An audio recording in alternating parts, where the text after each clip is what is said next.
आप देख रहे हैं देश लाइव, देश की आवाज। आपला सौदा 6 लाख लोक लावलेला अमदावाद पश्चिम लोकसभा उमेदवार श्री भरतभाई मकवाणाजी, आपला महामंत्री भाई एडवोकेट कार्तिक साहेब, मोहना प्रमुख शहीद भाई से काउंसिलर अकबर भट्टी, सरकार से मान्या खान भाई और माधुरी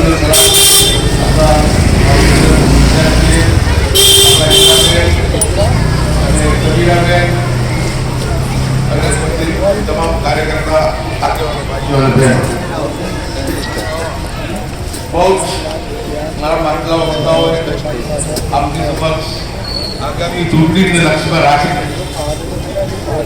મેનિફેસ્ટો કોંગ્રેસ બનાવો છે એ બાબત આપને અવગત કરાવે આપ સૌ લડાયેલા કાર્યકર્તાઓ આપની સામે જ્યારે આપણી ડિટેલમાં બધી વાત થઈ છે ત્યારે વધારે કંઈ ના કહેતા હું આપને એટલું જરૂરથી કહીશ કે આ વખતે સમગ્ર દેશનું ચૂંટણીનું વાતાવરણ બદલાયું જે આપણે ટીવી પર જોતા હોઈએ, મોદી મીડિયામાં જોતા હોઈએ કે સોશિયલ મીડિયામાં કે આપની બાર 400 के पार પરંતુ 200 ની પાર પર થવાની નથી। એનો સીધો દાખલો તમને કહું કે પહેલા ફેસની જ્યારે ચૂંટણી પૂરી થઈ અને તમામ નિરીક્ષકોએ એને રિપોર્ટ આપ્યા ત્યારે ખબર પડી કે હવે લોકો મુહૂર્તમાં તૈયાર નથી। પહેલા ફેસની અંદર પણ કોંગ્રેસ પાર્ટી બહાર થઈ ગઈ છે, તો ઇન્ડિયા ગઠબંધન એ ભારતીય જનતા પાર્ટી એટલે તરત જ અમિત શાહજી મોદીજીએ તરત મિટિંગ બોલાવી અને એમને કીધું કે લોકોની અંદર તો છે એક નારાજગી છે, ગુવાહાટીની છે, વિકાસની છે, લોકશાહી સામે ખતરો છે, સંવિધાન બદલવાની વાત છે, લોકો ભયભીત છે અને લોકો ભારતીય જનતા પાર્ટીના મતદાનમાં સમર્થન નથી કર્યા। ગઈ ચૂંટણી કરતા વખતે 6% મતદાન ઘટ્યું। એમને એમ હતું કે રામ મંદિરનો મુદ્દો છે એટલે અમારે બીજો કોઈ મુદ્દાની જરૂર નથી, પરંતુ ભારતીય જનતા બહુ સારી છે।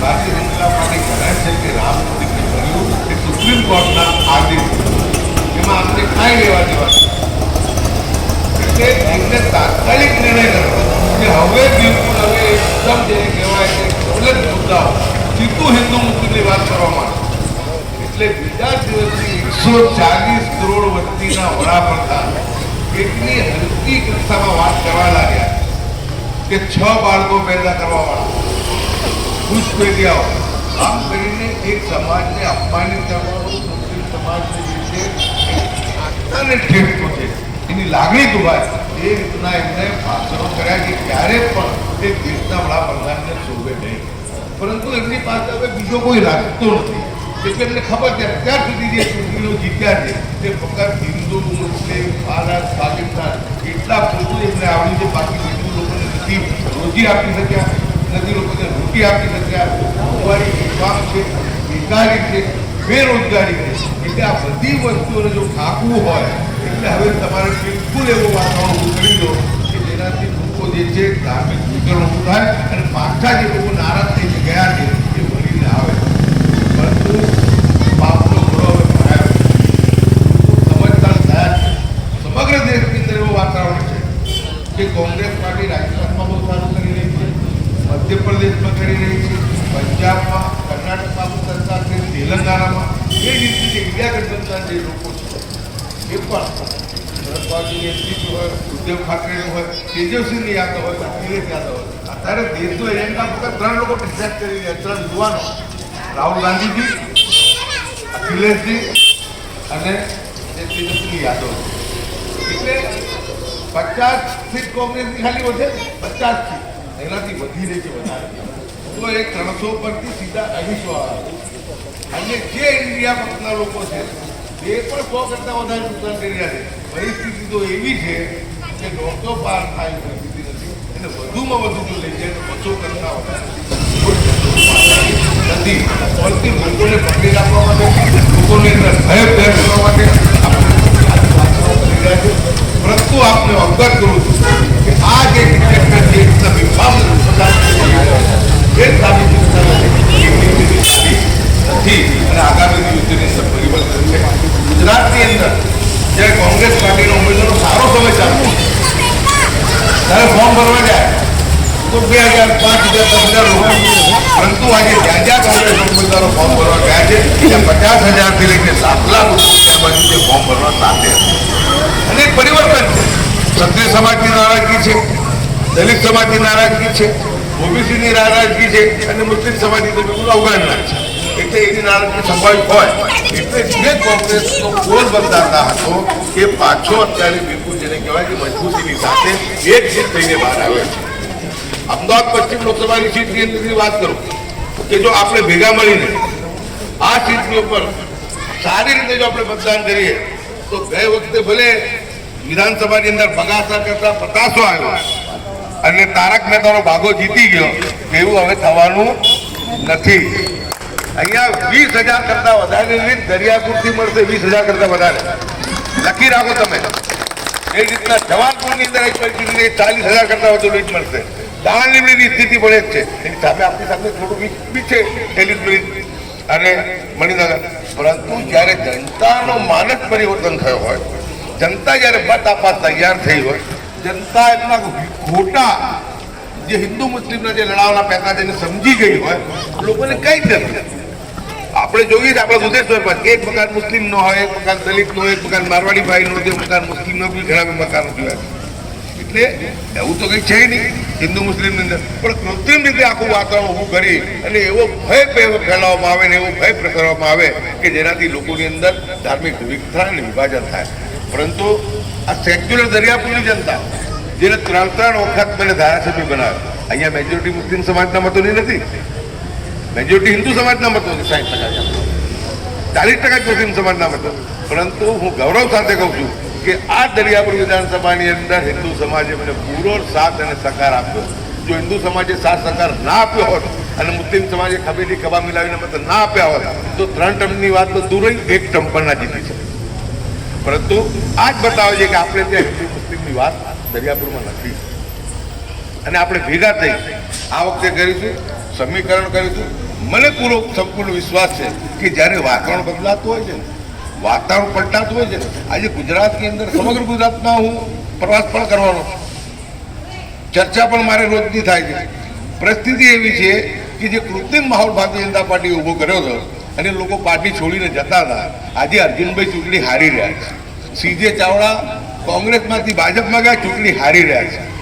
અને આપણી પરિસ્થિતિ એવી છે કે લોકો ભ્રામક પ્રચારમાં અને ભ્રામક વાતાવરણમાં આવી ગયા ત્યારે અમુક લોકો જે ઉમેદવારના ચૂંટણી લડવાની ના પાડતા હતા કે અત્યારે આપણા માટે વાતાવરણ સારું નથી. પરંતુ આજે સ્થિતિ એવી છે કે જે લોકો ચૂંટણી લડવાની ના પાડી જતા ને એ જ લોકો આપણને આ વખતે ભારત દેશની સંસદમાં ચૂંટાયેલા જોવા મળશે, ચૂંટાયેલા. અને આ જ ગુજરાતમાં જ્યારે જનમાનસ પલટાતું હોય, આવતા સમયમાં આવતા મહિને જ્યારે પરિણામો આવશે ત્યારે જોઈ શકશો કે કોંગ્રેસ ને ભારતીય જનતા પાર્ટીની સીટો લગભગ ગુજરાતની અંદર સરખી હશે, લગભગ. અને એ જ પ્રમાણે આગળ પણ એવી સ્થિતિ છે. એટલે આપણે જેને કહેવાય કે અમદાવાદ પશ્ચિમની અંદરથી પણ કે જ્યાં 3.5 લાખ કરતાં વધુ મુસ્લિમ સમાજના મતદારો હોય, 2 લાખ કરતાં દલિત સમાજના મતદારો હોય, ઓબીસીના મતદારો એટલી સંખ્યા હોય અને ઉજળિયા સમાજના પણ લોકો છે, એ પણ ગરીબ છે, એવી તરફ છે, એમાંથી પણ આપણને મત મળવાના. એટલે આ સીટ આપણે 100% જો આપણે મહેનત કરીએ, ભેગા મળી બુથની ઉપર જઈને આપણે આપણા જે મતદારો છે, આપણા સમર્થિત જે મતદારો છે એમનું મતદાન કરાવીએ તો હું માનું છું કે ભગવાન સિવાય આપણા ભરતભાઈ જે છે મકવાણા સાહેબ કોઈ નહીં હરાવી શકે. તો આપણે બધા જે રીતના તનતોડ મહેનત મારી 3 વિધાનસભામાં કરી તમે મને જીતાડ્યો, એવી જ મહેનત ભરતભાઈ મકવાણા માટે આપણે બધા કરીશું. બોલો જોરથી, કરીશું. આપણો બુથ આપણે નથી છોડવાનો. આપણા કાઉન્સિલરો આગેવાનો બેઠા છે, એમને વિનંતી કરું છું, એ તૈયારી પણ કરી રહ્યા છે. એટલે અમારા જુનીદભાઈ છે, અમારા શહીદભાઈ છે, આ લોકો રાકેશભાઈ છે, આ લોકો બધા ચર્ચા કરી છે, કાઉન્સિલર શ્રી ઇમ્તિયાઝભાઈ બધા પણ ચર્ચા કરી છે, સમીરાબેન અને માધુરીબેન, કે આ ઉમેદવારની રાહ જોવાના નથી. આ જાતે વિસ્તારમાં રાઉન્ડ પત્રિકા લઈને આપણા કોર્પોરેટરોને આપણા સંગઠનના લોકો કરવાના છે, એમાં આપણે સાથે જોડાવાનું. એટલે આપણે જો આપણી પત્રિકાનું સરસ રીતે વેચણી થાય, આપણે ઉમેદવારની રાહ જોયા વગર આપણી ગ્રુપ મિટિંગો થાય, આપણે જે અહીંયા આપણે પ્રચાર રેલી કરી, હું માનું છું ગુજરાતની અંદર સૌથી મોટી પ્રચારની રેલી કોઈ થઈ હોય તો આપણી દરિયાપુર વિધાનસભાની ગઈ રહે. એટલે આપણે એવું લાગતું હતું કે ભાઈ આપણે ચૂંટણી હાર્યા છે, 1.5 વર્ષ થયું છે, કદાચ થોડી હતાશા છે, પરંતુ જે ચહેરાઓ હું જોઈ રહ્યો છું, ચહેરાઓ એ ચહેરાઓ તમામને તમામ અહીંયા મોટી. એટલે કોઈ હતાશા નથી, કોઈ નિરાશા નથી અને બધાને સંપૂર્ણ વિશ્વાસ છે કે આપણે આપણી દરિયાપુર વિધાનસભામાંથી એમને બહુમતી આપણે આપવાના છીએ અને આપણે મહેનત કરીશું. 100% આ વખતે એક જાદુ, એક મિરેકલ થવાનો છે કે આ જે છે જુલ્મ કરનારા લોકો, હિન્દુ મુસ્લિમના નામે બે ભાઈઓને લડાવનારા લોકોનું પતન થશે અને પાછું તમામ ધર્મ જાતિના લોકોને સાથે લઈને ચાલનારી પાર્ટી એટલે કોંગ્રેસ પાર્ટી, એ કોંગ્રેસ પાર્ટીનો વિજય થવાનો છે. અને 10 વર્ષ પછી પાછું જ્યારે પરિણામ આવશે તો આ દેશની સંસદની અંદર અને આ દેશની અંદર ઇન્ડિયા ગઠબંધનનું રાજ હશે હશે ને હશે ને કોઈ. એટલે આપ તમામને બધી વિનંતી કે મારે પણ પરમ દિવસથી મારા પ્રવાસ ચાલુ થાય છે, લગભગ 3 તારીખ સુધી ઉપર નથી, પરંતુ મને મારો એટલો વિશ્વાસ છે મારા કાર્યકર્તા પર, મારા આગેવાનો પર. એકથી એક જગ્યાના આગેવાનો છે, ભાઈ જેવા યુવાનો છે, સફીભાઈ જેવા યુવાનો છે, હુસેનભાઈ જેવા આપણા અમારા પડિયાર સાહેબ બેઠા છે, મારા પ્રકાશભાઈ વાણિયા બેઠા છે, આ કાકા કાયમ કોંગ્રેસના સમર્થનમાં રહ્યા છે. એટલે ઘણા બધા લોકો અહીંયા બેઠા કે જે મજબૂતીથી કરે. એટલે આપ લોકો હવે આખી બાજદોરાને સંભાળી પબ્લિકલી જે રાઉન્ડ ચાલુ થાય, પોલિંગ એજન્ટોની વ્યવસ્થા આપણી ગોઠવણી જે રીતના કરી છે, આપણી પાસે લિસ્ટ તૈયાર છે, એ લિસ્ટ લઈ પોલિંગ એજન્ટોની ગોઠવણી થાય, દરેક જગ્યાએ આપણું ટેબલ લાગે. અને સૌથી વિશેષ આપણે ગઈ વખતે થોડી એક મોટી ચૂક કરી ગયા હતા કે કુદરતી જ આપણે નિર્ણય આપણી તરફેણનો નહોતો કે સ્લીપોની વહેંચણી નહોતી થઈ પૂરેપૂરી. અને આ વખતે પણ શક્યતા એ જ છે કે દલિત, ઓબીસી અને માઇનોરિટીની અંદર કલેક્ટર ઓફિસની સ્લીપોની વહેંચણી કરવામાં અંચાઈ કરવામાં આવશે. પરંતુ મેં અને જુનેદભાઈ સિંઘે આપણા આરોને પણ કીધું છે કે અમને આખું બીએલઓનો લિસ્ટ આપો, સ્લીપો પૂરી વહેંચાવી જોઈએ, નહીં વહેંચાય તમારી સામે પણ ફરિયાદ કરતા અમે ખચકાઈશું નહીં. પરંતુ આપણે ધ્યાન રાખવાનું છે. અને હું ભરતભાઈને વિનંતી પણ કરું છું કે જ્યાં માઇનોરિટી મતદાર છે અને આપણા ગરીબ પછાત મતદારો છે, ત્યાંની સ્લીપો આપણે પોતે પણ છપાઈએ અને એ સ્લીપોની વહેંચણી કરીએ. જે ભૂલ મારાથી થઈ છે એ ભૂલ આપણાથી ના થાય, કેમ કે જ્યારે સંજોગો સમીકરણો આપણે તરફેણ નથી કરતા ત્યારે કુદરત જ આપણને ભૂલ કરાવતી હોય છે. આપણે દરેક રીતે સારી રીતે લડ્યા, પરંતુ આ વસ્તુની આપણે ઉણપ રહી હતી. એટલે સ્લીપો માટે આપણે ધ્યાન રાખીએ અને તમામ લોકો હવે ઝડપથી પોતપોતાના વિસ્તારની અંદર રાઉન્ડ શરૂ કરી દે. એનો રાઉન્ડ કરીને જો પ્રચાર પ્રસાર થાય, લોકો તૈયાર બેઠા છે. હું તમને દાવા સાથે કહું છું, દાવા સાથે કે ઇન્શાઅલ્લાહ 70%થી ઓછું મતદાન મુસ્લિમ સમાજમાં નહીં થાય, નહીં થાય ને નહીં થાય. અને ફક્ત દરિયાપુરમાં નહીં, સમગ્ર ગુજરાતની અંદર, સમગ્ર ભારત દેશની અંદર આવી સ્થિતિ છે. એ જ રીતના ગરીબ પછાતો પણ સંવિધાનને બચાવવા માટે, અનામતની રક્ષા માટે, લોકશાહીના રક્ષણ માટે અને સૌથી મોટું તો માનવતાની રક્ષા માટે આપણે હિન્દુ કે મુસ્લિમ સંજોગે છે. બાકી આપણે બધા ભાઈ છીએ, આપણું લોહી બધાનું રાજ અને આપણે તો અનુભવ્યું છે. એટલે આપણે તો કોઈ દિવસ આવી વાતોમાં હું કે આપણા કાર્યકર્તા આવ્યા નથી, એટલે આજે તો બીજો કોઈ પ્રશ્ન નથી. એટલે આપણે બધા ભેગા મળીને જો આપણે આ કામ કરીશું અને કરી પણ રહ્યા છીએ, સારામાં સારું કામ દરિયાપુર વિધાનસભાએ કર્યું છે કે લગભગ આપણે બધે કેમ્પેન આપણું પૂરું કરી દીધું. હવે જે છે રાઉન્ડનું છે, ટેબલ પોલિંગ એજન્ટ એની ગોઠવણીનું છે, સ્લીપોની વહેંચણી થાય એનું ધ્યાન રાખવાનું છે અને ઘરે ઘરે જઈને આપણે પત્રિકાની વહેંચણી કરવાની. જો આટલું આપણે કરી લઈએ તો દરિયાપુરની આપણી મિટિંગ થઈ ગઈ, કાળુપુરની મિટિંગ થઈ ગઈ આપણી, અને આજે શાહપુરની મિટિંગ પણ આપણી થઈ ગઈ કે આજે જે બેઠા છે વધારે પડતા આપણા શાહપુર નોર્થના કોંગ્રેસના કાર્યકર્તા અને આગેવાનો બેઠા. એટલે તમારી સામે બહુ લાંબુ ભાષણ કરવાની જરૂર નથી, પરંતુ તમારી પાસે એટલી જ મારી છે કે પ્રચાર પ્રસારમાં આપણી કમી ના રહે અને આપણે બહુ વ્યવસ્થિત રીતે, સુવ્યવસ્થિત રીતે, આપણે બિલકુલ સાયન્ટિફિક રીતે આપણે આપણું પ્રચાર પ્રસાર કરીએ, લોકો સુધી જઈએ. તો મને વિશ્વાસ છે કે 20,000થી ઓછી લીડ આ વખતે દરિયાપુરમાં આપણને નહીં મળે અને નહીં મળે. આપણે બધા મળીને કામ કરીશું ભાઈ, જોરથી બોલો, કરીશું. બોલો, કોંગ્રેસને જીતાવીશું. કોંગ્રેસ, જોરથી બોલો, કોંગ્રેસ. જય કરવી ગુજરાત. હવે હું આમંત્રણ આપું છું આપણા સૌના લોક લાડીલા ઉમેદવાર કે જે રાજકીય પરિવારમાંથી જ આવે છે. એમના પિતા એક સમય દલિત સમાજનો મોટો ચહેરો ગણાતા, કેન્દ્રીય મંત્રી હતા. એમની માતાજી ગુજરાત સરકારમાં મંત્રી હતા અને સાહેબ પોતે પણ સોજી રીતાથી ધારાસભ્ય હતા. એટલે એમને કંઈ રાજકારણ બહુ શીખવાની જરૂર નથી. સ્પીડ માણસ છે, નિર્વિવાદ માણસ છે, સ્વચ્છ છબીના માણસ છે. જ્યાં જાય છે ત્યાં એમને આવકાર મળે છે.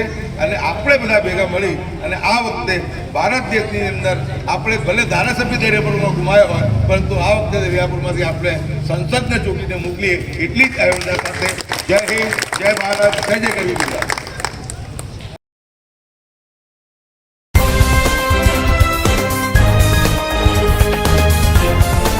देश और दुनिया की तमाम छोटी और बड़ी खबरों के लिए हमारे चैनल को सब्सक्राइब करना न भूलें और बेल का बटन जरूर दबाएं।